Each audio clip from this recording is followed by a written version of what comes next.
தக்கலை அருகே motor cycle விபத்தில் driver பலி. கன்னியாகுமரி மாவட்டம் தக்கலை அருகே உள்ள முட்டைக்காடு பகுதியைச் சேர்ந்தவர் மணி, வயது 53, டிரைவர். சம்பவத்தன்று காலை இவர் வீட்டில் இருந்து கோழிப்போர்வளைக்கு மோட்டார் சைக்கிளில் சென்று கொண்டிருந்தார். அப்போது அவர் கோழிப்போர்வளை பகுதியில் உள்ள ஒரு சாலையின் வலது பக்கம் செல்ல மோட்டார் சைக்கிளை திருப்பியுள்ளார். அதே நேரத்தில் இவருக்கு பின்னால் வந்த மற்றொரு மோட்டார் சைக்கிள் இவரது மோட்டார் சைக்கிள் மீது மோதியது. இதில் மோட்டார் சைக்கிளில் இருந்து கீழே விழுந்த மணி படுகாயமடைந்தார்.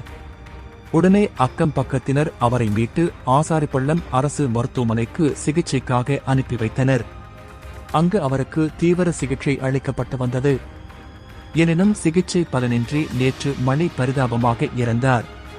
தொடர்ந்து இதுகுறித்ததான புகாரின் பேரில் தக்கலை போலீசார் வழக்கு பதிவு செய்து விசாரணை நடத்தி வருகின்றனர்.